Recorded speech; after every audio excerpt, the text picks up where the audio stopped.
Coucou, c'est Malou. J'espère que vous allez bien. Donc, je fais une autre vidéo là. Donc, concernant la question, qu'est-ce que des flammes jumelles? Tiens, comme par hasard, je tombe sur 0 minute 11 au moment où je dis ça. Et donc, les flammes jumelles, le chiffre qui représente les flammes jumelles, c'est le chiffre 11. C'est un lien d'âme. Hein, voilà. On ne peut pas refuser un lien d'âme. Il est là, il est présent, il est dans notre tête, il est dans notre cœur. On ne peut pas le retirer. C'est comme si la personne, elle vivait en nous, à l'intérieur de nous-mêmes. C'est assez étonnant, c'est assez inexplicable en mots humains. Parce qu'en fait, ce sont des starseeds. Starseed veut dire graines d'étoiles. Voilà. Et on est venu sur Terre pour montrer le chemin. Ça ne veut pas dire qu'on est au-dessus des autres. Non, pas du tout.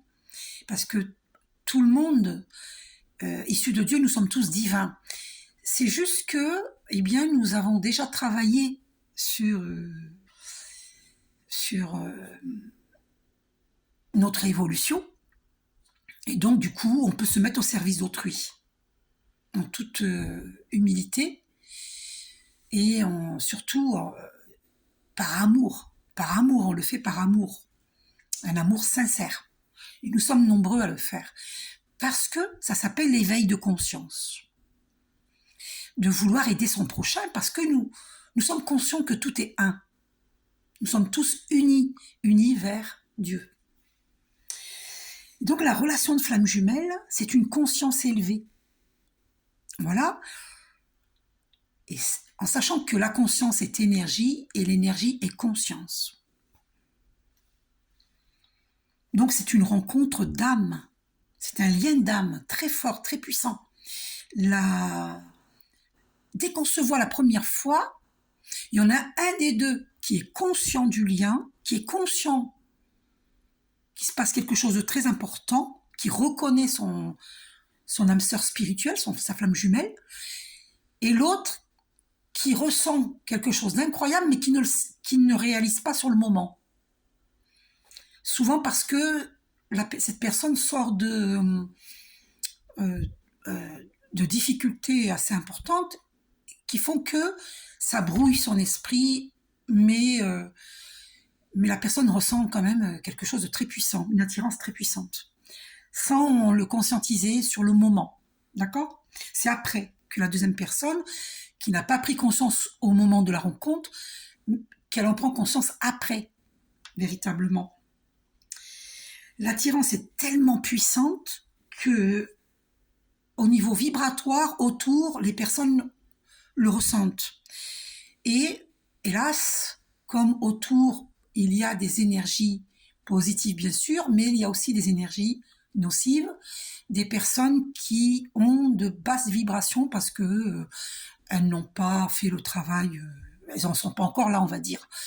Et donc, du coup, sont jalouses de ce lien d'âme, mais puissamment jalouses. Hein. Et du coup, elles vont perturber ce lien. Ce qui fait que ce lien ne peut pas se concrétiser dans la matière parce qu'il y a trop de jalousie autour, trop de perturbations. Parce qu'il y en a un des deux, et c'est souvent le masculin divin, qui malheureusement, c'est la polarité masculine qui fuit énormément et qui a peur de l'engagement, alors que l'autre ne lui demande pas un engagement, puisque la relation elle démarre, elle n'est pas là, la personne n'est pas là à demander l'engagement. Mais la personne se fait des idées et elle fuit, et puis elle est influençable par son entourage, parce que bien souvent, il y a beaucoup de différences entre les flammes jumelles, différences d'âge, différences sociales, différences de mode de vie, différences de langage, différences d'origine, différences de culture religieuse. Une des deux peut être non religieuse et l'autre religieuse. Il y a beaucoup de différences. Je viens de voir 4 minutes 44, le 4 qui représente la stabilité. Donc du coup, la stabilité, justement, elle est mise en danger, je dirais. C'est le mot qui m'est venu, hein. parce qu'il y a trop de différences. Il y en a un des deux qui doute et c'est la masculine, la polarité masculine qui doute. Pourquoi je parle de polarité? Parce que nous avons tous en nous, hommes et femmes, la polarité féminine et la polarité masculine. Donc, on a tous le yin et le yang en chacun de soi. Et donc, ça concerne hommes et femmes. L'un des deux est très fuyant, ça peut être l'homme ou la femme. Et l'un des deux va courir après l'autre, et ça peut être la femme ou homme. Hein. Voilà. D'accord? Enfin, j'espère que vous avez compris. Et donc, beaucoup vont perturber ce lien parce qu'il y a beaucoup de jalousie. Donc, et puis, à cause de cette séparation qui va avoir lieu entre les flammes jumelles, à cause des différences, donc des doutes de l'un, et qui va créer ensuite, parce qu'on est en effet miroir, donc ça va créer les doutes en l'autre. Et donc, du coup, ça fait, on appelle ça la danse des flammes, hein. On les flammes jumelles, donc vous visualisez deux flammes, et là, ça fait la danse des flammes, c'est-à-dire on s'attire, on se rejette, comme des aimants. Les aimants s'attirent, et ça peut être aussi répulsif. C'est très ennuyeux, c'est très fatigant, c'est très difficile, et les deux sont en souffrance. Donc c'est pas une histoire simple. Pour ceux qui envient les flammes jumelles, arrêtez de les envier. Je vous jure que c'est très dur. Moi, j'ai énormément souffert. Et donc, ça nous plonge toutes ces difficultés, parce qu'on n'arrive pas à se réunir. Il n'est même pas question de réunion pendant longtemps, parce que, je vous dis, il y a ce côté attirance, répulsion, à cause des doutes, à cause des peurs, à cause de l'entourage, qui ne veut pas de cette relation, parce que c'est une relation tellement puissante, l'entourage a peur, que ce soit la famille, les amis, les collègues de travail, les employés, etc. Tout l'entourage, ils ont peur, ceux qui sont attachés à une flamme jumelle, ils ont peur de perdre cette personne. Et souvent, beaucoup sont accrochés à la polarité masculine par intérêt, pour ses finances, pour sa gentillesse, pour tout ce qu'il peut apporter.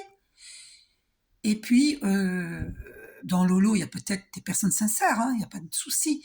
Mais voilà, de toute façon, c'est pour nous faire évoluer, tout ça. D'accord? C'est pour que cette polarité masculine comprenne que l'amour est le plus important. Parce qu'au départ, il ne choisit pas sa féminine divine. Il choisit son entourage. Amis, famille, collègues, employés. Voilà, selon leur statut. Et en plus, ils sont très accrochés à leur statut. Et donc, la féminine divine, elle passe en dernier. Hein. Parce qu'au départ, il n'a pas conscience que c'est une relation très, très, très importante. Il en a conscience, mais en fait, il est influencé par l'extérieur. Et donc, du coup, à cause de cette souffrance qui s'installe, parce qu'on ressent le manque de l'autre, et du coup, il y a des dépendances, et s'il y avait déjà des dépendances auparavant, elles s'accentuent. Ça peut être une dépendance au sexe, une dépendance à l'alcool, une dépendance alimentaire, une dépendance au café, ça peut être une dépendance à la dépense compulsive. Hein. Ça peut être des drogues, ça peut être n'importe quoi. D'accord? Ça peut être des médicaments. Voilà. Ça peut être des dépenses d'argent excessives, etc. Parce que c'est pour compenser un manque affectif, parce que l'autre nous manque. Voilà. La relation de flamme jumelle, on le sait, parce que et aussi on reçoit des signes. Entre autres, moi j'avais vu un signe prendre son envol au-dessus d'un lac, et à un moment très précis où je pensais à ma flamme jumelle, hein, et c'était magnifique ce vol d'un signe, mais c'était incroyable, c'était trop beau, quoi. Et j'avais vu un arc-en-ciel au moment où il m'envoyait un émoticône arc-en-ciel. C'était la première fois qu'il m'en envoyait un, et j'ai vu devant chez moi un grand arc-en-ciel pour de vrai. Donc l'arc-en-ciel aussi est un des signes des flammes jumelles. Donc je vais essayer d'avoir le temps de tirer une carte pour les flammes jumelles, là, et nous allons voir sur quoi nous allons tomber. Mais là, il faut que je fasse vite parce que ça va faire 10 minutes. Et sur TikTok, c'est seulement 10 minutes. Regardez, il va y avoir une réunion pour beaucoup d'entre nous. Gros bisous, je vous aime.